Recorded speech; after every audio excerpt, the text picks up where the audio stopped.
Hello. Good morning sa Pilipinas. Buonasera sa Italia. Ngayon, maglilista muna ako sa mga resibo sa sa kaha. Kasi ang dami na, hindi ko kasi nilista araw-araw. Yung Qsora kung tawagin. Yung resibo sa Qsora.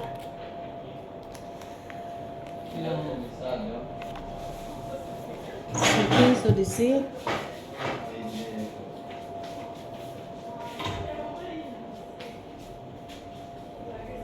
telefonino, lo paghi? No, non ci saremo, no,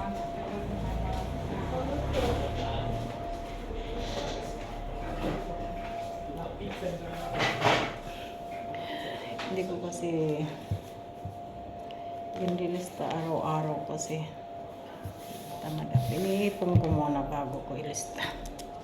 Pag sinipag ako, saka ko ililista. Sa method.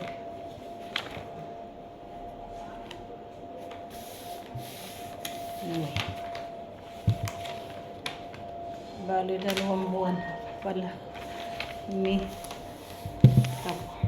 June, July parang ililista ko. 2 buwan. Grabe. Kasi hindi ko naman inilista ng kasi iniipon ko. Ako, 2 buwan na ito na ako ililista. Nilista ko na kasi ito ngayon kasi dadaling ko sa commercialista ko para magpakwintada. Ito buwan ng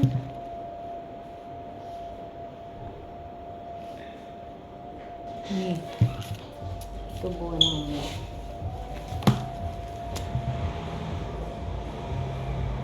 Ciao cara, cominciare Ito buwan ng May.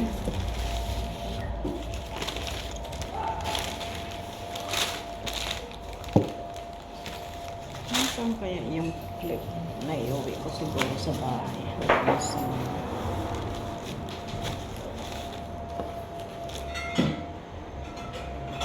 Ito yung buwan ng June. Dami na, 2 buwan. June at July. Ang sa July, hindi pa naman tapos ang buwan. Gusto ko dapat sa isang linggo-linggo, ipunin ko tig 1 linggo tapos i-lista ko na. O kaya mas maganda yung lista agad gabi, tuwing gabi. Naipon tuloy. Nakakatamad. Nakakatamad tuloy. Ito yung June.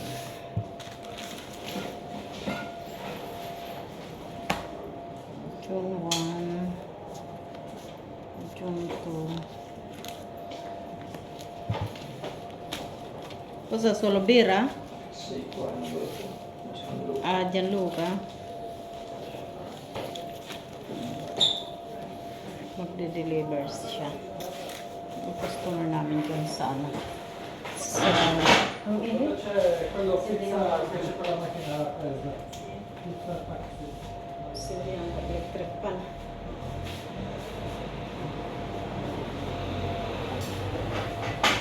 Kasi kapit tayo ko. Hello, kapit tayo. Dumating ako dito sa tindahan, alas 9:20 na. Kasi nakatulog ako mag-alas 5. 4:45 ata, yun ang hapon. Tapos nagising ako mga alas 8:20. Naligo pa ako, nagpatuyo pa ng buhok. Kaya may nag-deliver din siya, may order. Tapos nag-grocery pa siya, namili. Sabi ko sa kanya, isara mo muna ang tindahan pag nag-deliver ka, pati pag namili ka ng kailangan sa tindahan. Kasi nagbibili kami araw-araw ng insalata para presko. Lahat yan. Kasi wala ako, ipinasabi ko, isara mo pag alis mo. Kasi maliligo pa ako. Pagod, nakakapagod din talaga yung kulang ka sa tulog. Mag-alasing ko, 4:45 yun, na na binitawan ko ng cellphone. Kasi pag habang hindi pa ako makatulog, pasuro cellphone muna ako, patingin-tingin, panood sa YouTube ng mga balita dyan sa Pilipinas, sa GMA Super Show, tapos sa mga vlogger. Tapos nung nakaramdam na ako na inaantok na, ilinapag ko ng cellphone ko. Siguro mga 4:45 yun ng hapon. Yun. 4, halimbawa alas 5 ko nakatulog. 5, 6, 7, 8. 4 na oras. Minsan 2 oras lang sa isang araw ang tulog ko. Kaya minsan 3 oras. Ngayon na nagpa-part-time ako sa B&B pag summer. Ang pinakatulog ko lang yan na mas mahaba-haba, 4 hours. Minsan 3 hours. Minsan 2 hours. Minsan pa nga nung nakaraan maghapon hindi na ako nakatulog. Dire-diretso yan, walang tulog. Magdamag trabaho dito sa tindahan. Tapos nabukasan pasok doon sa part-time ko sa B&B. Minsan yung pag-uwi ko, hindi ako inaantok, nakalipas na ang antok ko. Hanggat hindi, maghapon hindi ako makatulog. Hanggat pumasok na ako dito sa tindahan, nauuna lang siya pumasok. Tapos sabi niya, matulog ka. Ako na muna lang doon magbantay. Pero hindi din ako makatulog. Kaya, punta na ako dito kasi kung may deliver, pwede siya mag-deliver. Kaya nandito ako. Pag ano naman, inaantok na ako, antok na antok, mga alas 10 ng gabi ganyan, alas 11 ng hating gabi. Iniidlip ko, naidlip ako dyan sa loob sa may kusina. Meron kami dyan pahingahan na marmol. Yun. Kaso nakakatulog talaga ako pag sobra na antok. Kaso pag may customer naman, lalo na kung grupo kami mga binata at mga maingay, nagigising ako, nabangon ako para tulungan siya. Siya naman ang gumagawa. Ako sa sa kaha. Kasi kung may order na at magbabayad, ganyan, para siya nagpe-prepare. Mahirap din pag nag-isa. Tapos yung sobrang init yan, yung machine ng kebab. Lalo na ngayon na summer, ang hirap. Sobrang init. Kaya pag may deliver siya, tapos may customer dito sa loob, ako ang gumagawa ng prepared. Diyos ko, grabe ang init sa harap ng machine na yan. Kaya nakakawa din yung kasama ko. Sobrang init. Pag winter, okay lang kayo, taglamig. Pag parang eskaldaminto na rin namin dito sa loob sa sala. Kaya pag winter, ang mga customer na mga dalaga, binata, pag galing sa disco, pag sobrang lamig sa labas, pagpasok nila dito, ang sarap, kaya ang init sa loob. Ciao! Yun ang nila. Yung dumaan, may pitsahan sila dyan, maliit lang. Tapos ang asawa niya, doon naman sa kabila nilang business na pub.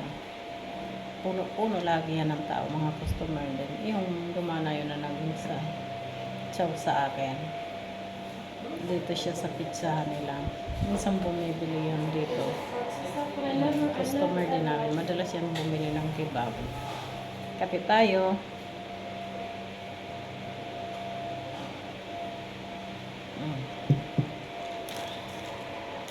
Minsan, hindi na ako nag-aasukal pa nagkakape. Pag nasa bar ako, nag-aasukal ako. Minsan din, hindi. Nasanay na ako. Pero ngayon, nagtitimpla pa rin ako. Anong titimpla ko? Miele.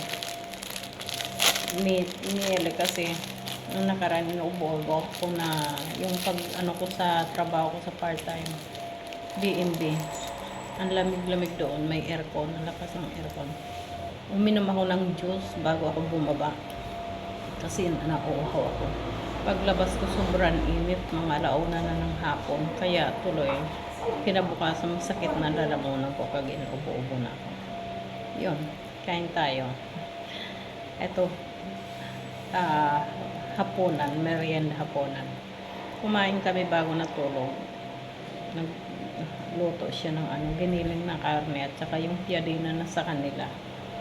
Piyadina ng tapos insalata. Citriole, pomodoro, tapos olive, ang sarap.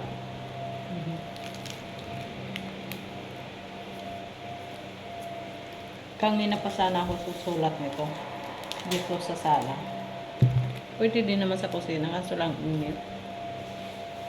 May electric fan din doon. Kasi mas kumodo ako dito sa lamisa habang walang customer. Hinantay ko lang na umalis kung Marami ng customer namin takeaway. Ngayon aalis lang ng tatlong customer namin na English sila, turista. Aywan ko kung taga saan ka English man yun. Nag-order ng piyadina, piyadina kebab, supli de riso, french fries na malaki.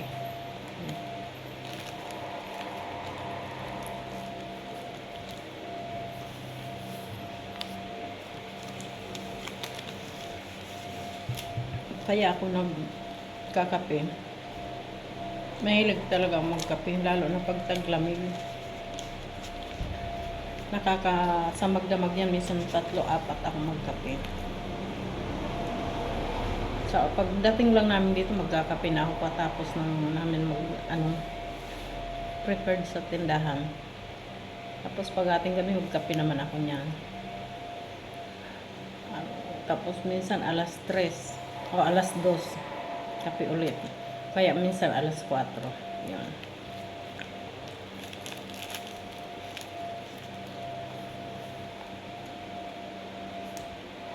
June 6.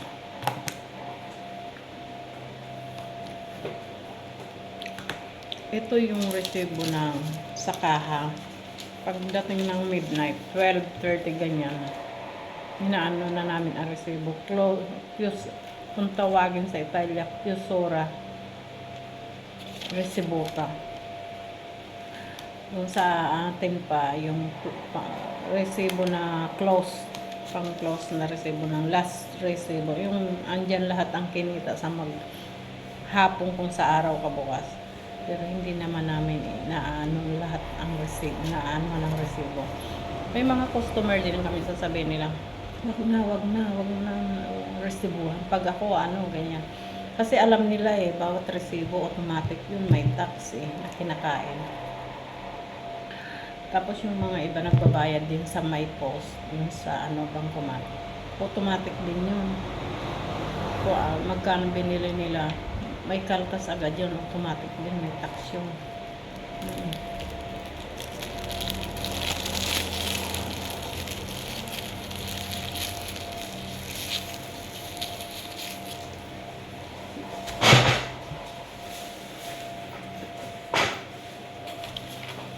Sayang, nung nakaraang buwan, may bonus na naman sa ang gobyerno dito Cagliari.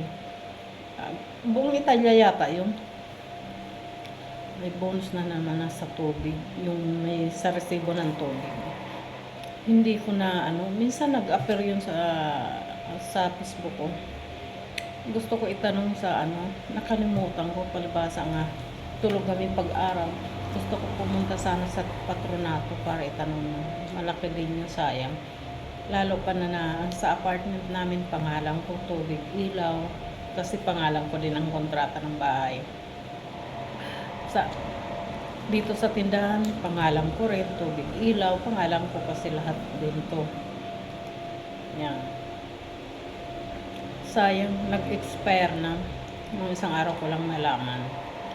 Pag may mga bonus, minsan nagsasabi sa akin yung Bangladesh na may kebab din na dating pinapasukan itong kasama ko. Sasabihin niya, Marife, mag-file ka ng bonus, ganyan.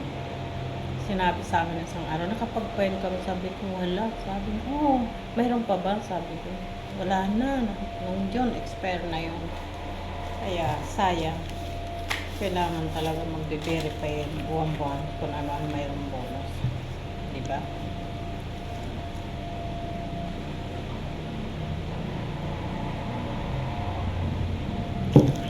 Traffic. Harap kasi namin na kalsada. Daanan talaga yan. Ayun, medyo may traffic ang sasakyan. Siguro doon may nakita. Ayun na. Umusod na.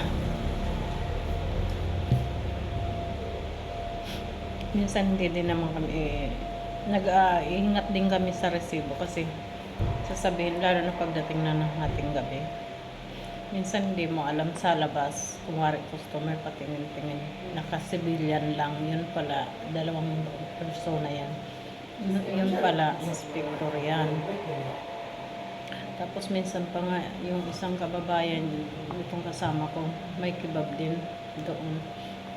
Hating mga alas 12 ata ng gabi, pumasok sa shop niya. May customer siya.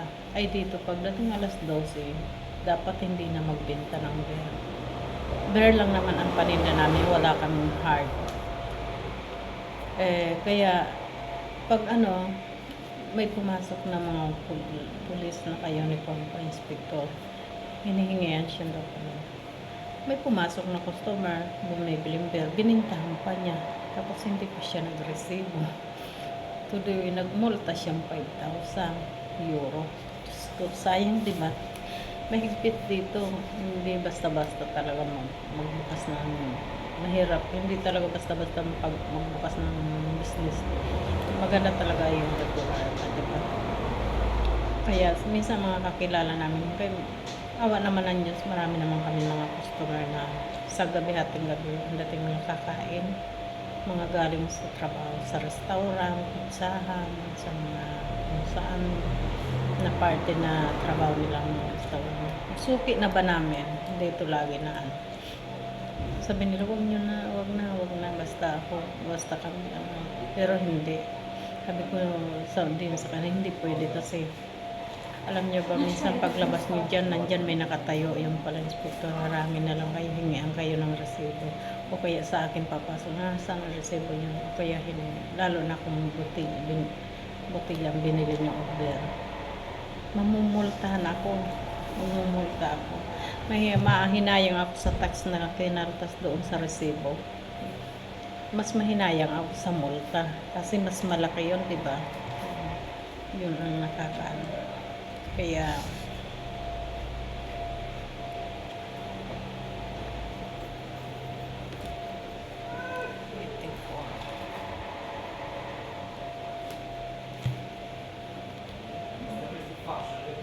pero minsan naman lagi ako nagre-receive kasi gusto kong tumaas ang Reddit ko. Gusto kong mataas ang Reddit ko.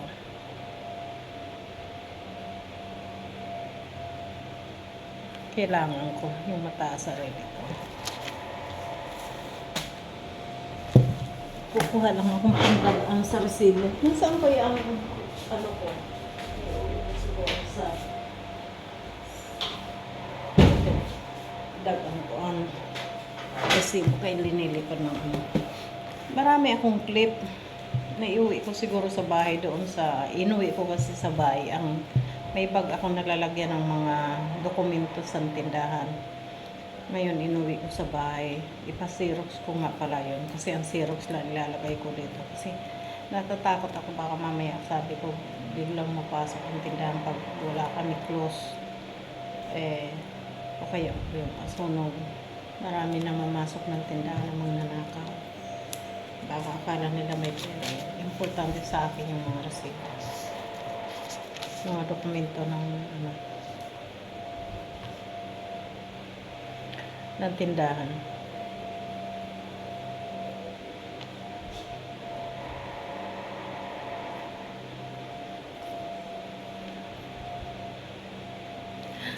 Ayun, pati pa nga yung sa marami-rami na rin ang dapat ilista ko yung sa temperature ng sa rep. Ilan yung ang temperature rate. Ito yung sa lalagyan ng ito Ito yun, yung stainless na yan. Na linalagyan ng mga sauce at insalata. Ang ilalim yan, rip yan. Alamig yan. Para hindi nasisira ang sauce. Saka mga berdura. May mga kaya tapos sa loob freezer, tapos rip. Oh. Tapos itong rip na dito, may mga temperature yan. Bumila ko yung parang ng temperature. Kailangan ililista mo din yan. May listahan yan eh. Kaya yung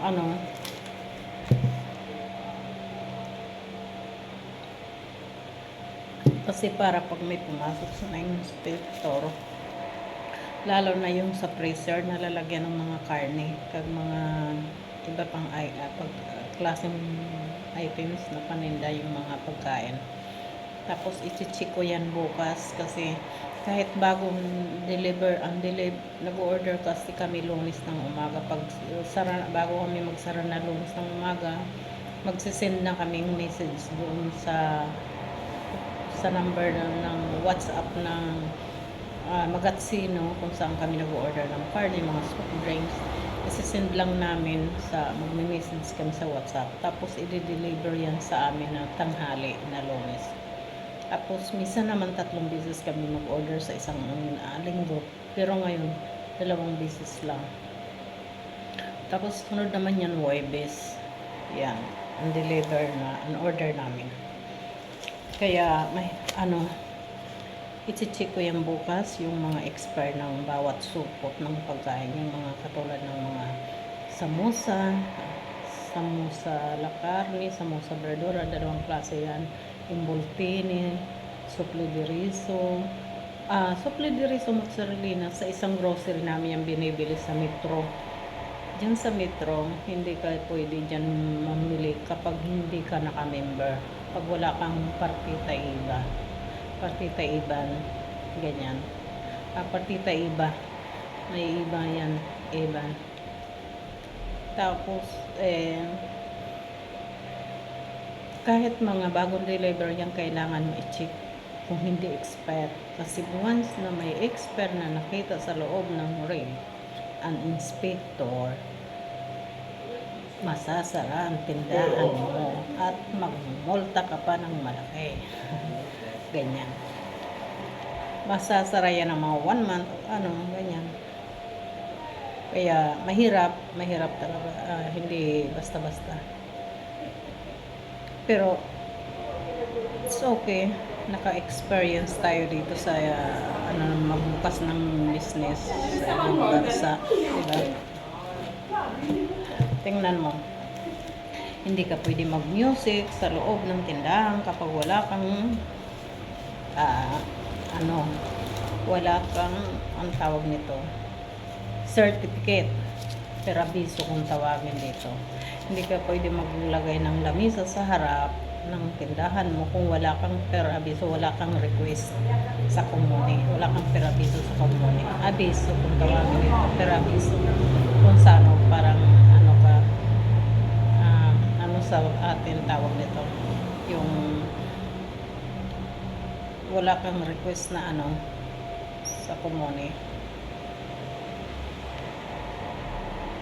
At siya nga pala, sayang, pati yung bonus appito kung tawagin dito sa Italia, yung taong-taong kasi meron dito sa Italia ng bonus appito kung tawagin. Bonus appito ang tawag dito sa Italia, kung sa atin pa bonus ng rent ng apartment. Sa awa ng Diyos, no, last year nakatanggap ako 1,300 plus.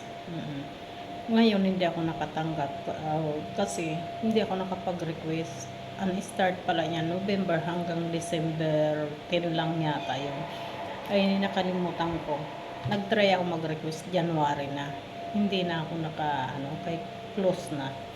Kaya ngayon, taon na to, kailangan November pa lang, pupunta ko sa patronato. Tatanungin ko lagi. Number 5. 1, 2, 3, 4, 5. Okay. taon-taon talaga ito na mga resibo ng sakahan na everyday. Ililista ito. Ililista mo ito dito. May kwaderno talaga. Yan. Yan. Binibili ito ng kwaderno. Pag ililista mo lahat ng taon. Every year, dinadala ko sa commercialista ko. Commercialista ang tawag dito sa Italia. Sa atin yung para bang ano nga ang tawag sa atin, yung taga-kwenta. Yun, basta yun. Hindi ko auditor. Yan, taga-audit. Yun, commercialista ko. Dadalhin ko to. Pag tatawagan ko bukas pala. Bukas Friday. Na kung pwede sa Lunes madala ko. Depende sa kanya kung, kasi ang opisina niya medyo malayo-layo dito sa akin. Papunta doon. Hindi naman kalayuan, mga 20 minutes lang pag nagmuna ako. Wala nga 15 minutes lang sa Monopati. No? Tapos lumipat na kasi yun ng bahay sa kwarto na nakatira. Medyo malayo. Hindi na dito sa Cagliari. Medyo labas ng Cagliari. Kaya, ano opisina niya doon ito pa rin sa may Cagliari. Sasabihin din niya kung anong araw ko dalhin, kung Martes o Huwebes. May sekretary naman siya. Sabihin niya, ihatid mo doon sa opisina. Ibigay mo sa sekretary ko. Yun.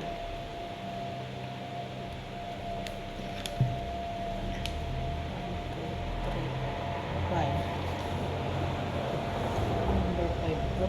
Okay. June 5. Ano sa June ito ngayon nag-ililista ko ulit na. Kaya kailangan natapos ko ito ngayon. Kaya ililista ko pa sa July.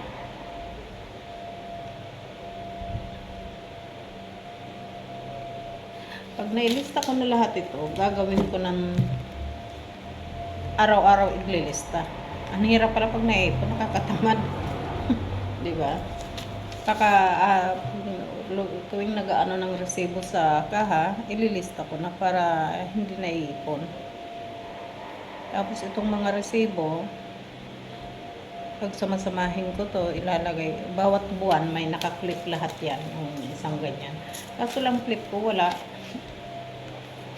Nasa bahay siguro doon sa bag na sa mga dokumento. I-ano ko na lang. Bukas kukunin ko ko dito. Itong mga resibo. Hermana! Oh, Ale, kumusta? Inizi di contabilità non me lo sapere niente. Questo lui è single. Sta cercando ragazza lui. Lui è A caccia. È andato a caccia. Eccola, quello lui è amici, noi clienti. Lui ci casa qui. Lui tanti casa. Un giorno lui mi dai come una casa per Sì, io eredità. io regalo. Per eredità. Io regalo. Binibiro ko lagi yan. Marami yung bahay pa upahan. Mabait yan. Customer din namin. Hermano. Hola. Marami pa upahan yan. Pero mabait siya. Ay, bravo. stai? Bravo. Tutto bene, tu? Lagi ko yan linuloko. Prendi Campari? No, mi sono due... Maraming babae. Pero may girlfriend yan nasa Roma. Ciao, Caro. May girlfriend yan nasa taga rito, pero sa Roma nagtatrabaho. Magandang trabaho. Nung isang araw nandito. Nandito siya ngayon sa Cagliari, kay bakasyon niya. Ciao, grazie. Binigyan niya akong bag. Ang bait ng girlfriend nito. Ciao, Bianca. Pero ito parang hindi seryoso sa babae. Hiwalay sa asawa, divorce yan sa asawa. Tapos may isang anak na 24 years old na. No, parla. Te, Kapit. quello lì. Poi ti ricordi era 20 euro due birre, giusto? Ok. Guarda. Dai. Dai, per venire incontro, facciamo così. Dammi Yan, kliyente din namin yan. Non due. Bininta niya sa akin yung luto niya na nag-iba-ibang kulay. La macchina? Sì? Tapos, Arrivato poco? dalawang bera. No, domani va al posto a prendere il monopattino. Lagi yan nag-order sa amin, minsan pa-deliver. Oh, che- Come è andata? Ha lavorato? Bello. Sì, abbastanza. Dopo tolgo tutta la penniera. 1, 2, Ah. 3, Stavo piegando. 6, Cioè, 7. così con bicchieri. Sì, così il lavoro di andato parlando di mangiare lì. Sì. Buono, molto buono. Dai, io vado là quando sono piccolo. Patay na parehas itong dalawa. Bakit kaya? May bakit parehas itong dalawa? Parehas ng price. Number 7, number 8 kag number 9 parehas ang total ng kinita 80 to 73. Pero akala ko isa lang sila parehas pero hindi. Ang oras kasi 1:26, 1:30 alura. Ganun din to. Ayan, nag-umpisa na ang customer na naman. Lang ating gabi na. Ganyan yan. Kaya Si. ito guys, tatapusin ko na lang ito mamaya. Kaya yan na. Umpisa na yung mga customer. Ihinto ko na lang ito kasi baka mamaya tapusin ko ito mamaya pag oras na. Tandaan ko lang ito yung tubig ko ito na isulat ko na para hindi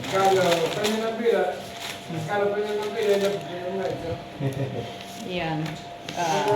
Mamaya ko na lang tapusin. Tapos ganyan guys ang trabaho.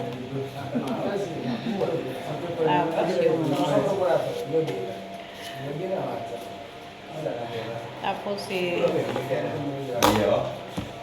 minsan dito nagbibigay ang komune, ayan na. Ililista mo dito sa kwaderno. Tapos itong kwaderno, ito, nalistahan ko. Ngayon, dadalhin ko ito sa commercialista para ma-compute niya lahat-lahat ang kita ng kanya. Para malaman kung magkano bayaran ko ng total ng tax ulit. At saka, yung kailangan bayaran. Sabay-sabay naman ang bayaran. Pati is ko, kag is ng independent. Ako, ang laki ng bayaran ko sa is ko.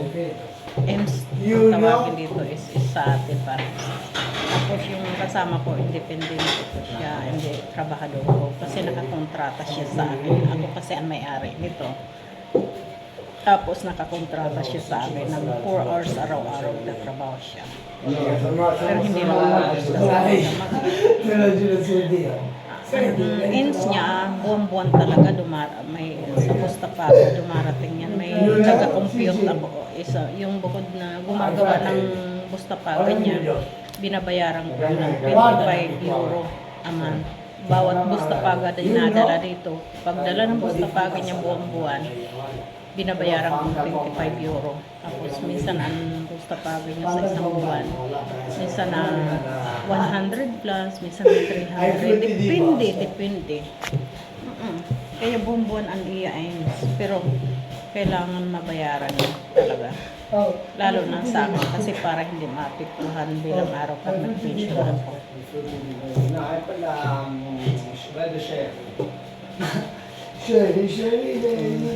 Okay, guys. Ito, share ko lang sa inyo na ganyan ang ginagawa ko. Lahat ng dapat ilista. At saka ang kita namin sa araw-araw, inilista ko. At ang pamili din namin dito sa tindahan, linilista ko rin. Kahit yung gasolina. May libro ako nalistahan para nakikita ang gasto sa isang buwan at nakikita din ang kita sa araw-araw. May notebook din ako nalistahan ng kita araw-araw. Tuwing umaga pag-close namin, inilista ko yan. Okay, bye.